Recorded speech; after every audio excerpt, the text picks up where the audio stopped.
Donc, on va aller maintenant à ton métier aujourd'hui, Oui. en tant que sous-chef de cuisine. Mais avant ça, on voit que les cuisines sont très hiérarchisées. Oui. Et quels sont les grades en cuisine?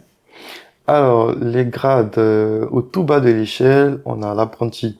Donc, l'apprenti, c'est celui qui est, du coup, à l'école et en même temps, dans les restaurants. Donc, ensuite, quand tu es apprenti, si tu as fini ta formation, en fonction du nombre d'années que tu auras fait à l'école, tu peux être, ensuite évoluer en tant que commis de cuisine.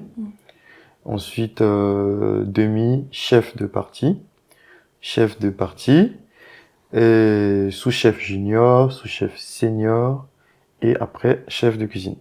Ok. Voilà. Ok. Ça fait très militaire tout ça. Mais Exactement. demi-chef de partie, chef de partie. Mm. Et toi, aujourd'hui, tu es sous-chef. C'est quoi, junior ou senior? Junior, Donc, sous-chef junior. oui. Qu'est-ce que c'est? Mhm. Parce que pour moi, sous-chef junior, ok, bon. Tu es juste sous le chef. Oui. Mais c'est quoi les missions, concrètement?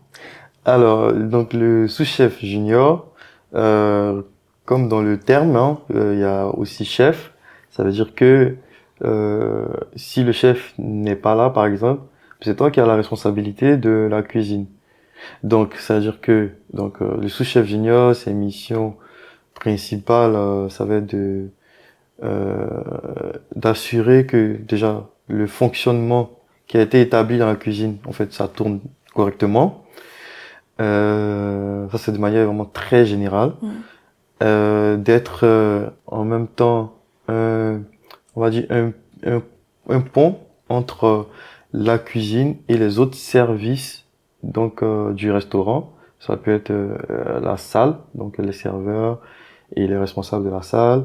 Dans le cas d'un hôtel, par exemple, dans mon cas, ça va être avec les autres secteurs comme l'hébergement, et aussi le domaine des sales, donc ceux qui s'occupent la partie vraiment commerciale, tout ça. Donc tu interagis en fait avec tous ces secteurs. Donc la communication concernant les réservations, s'il y a des personnes qui arrivent, des groupes par exemple, qui viennent loger dans l'hôtel pendant un certain moment, ils vont forcément du coup manger dans l'hôtel. Et qu'est-ce qu'ils vont manger? Voilà, ils vont manger à quelle heure, quand exactement. En fonction de ça, la cuisine derrière, elle se prépare, elle anticipe ses commandes. Donc les commandes de tous les produits qu'on va utiliser. Donc ça, des fruits et légumes et des viandes et des poissons, tout ça. Donc en gros, le sous-chef, il va superviser tout ça. Il va passer des commandes. Il va aussi du coup veiller aussi au respect de la hiérarchie aussi dans la cuisine, parce que c'est très très important, la hiérarchie dans la cuisine. Donc il faut obéir en fait aux ordres qui te viennent de là-haut. Voilà, c'est indiscutable, c'est indéniable. Voilà, c'est les règles, c'est comme ça. Si tu peux pas être soumis en fait à une autorité au-dessus, en fait tu peux pas travailler dans ce domaine. Ça Wow. c'est clair. Voilà. Donc ça c'est un peu les missions concrètes voilà du sous-chef.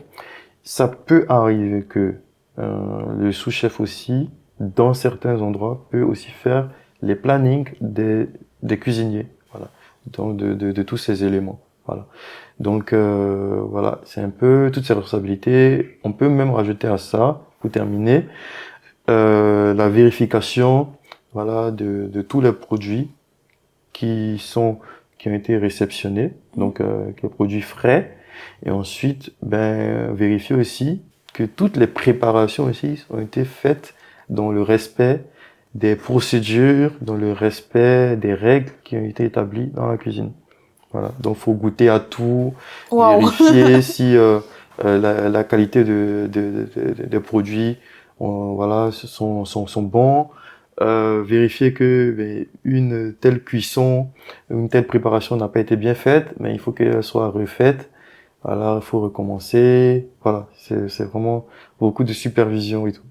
Mais quand tu goûtes à tout, est-ce que la ligne, tu arrives à la maintenir, je me demande. Ah ça dépend maintenant à chacun de son hygiène de vie, Ouais. finalement. Voilà, donc Mais toi, est-ce que tu arrives à manger après à côté? c'est vrai que je mange pas forcément, tu vois, tout de suite, tout de suite. Le fait, effectivement, de goûter à chaque fois, en fait, ça te coupe un peu l'appétit. En tout cas pour ma part. Donc, je vais passer toute la matinée jusqu'à l'après-midi sans manger et je mange peut-être à 17h, 18h. Voilà, mon premier repas de la journée, par exemple. Premier repas de manière formelle.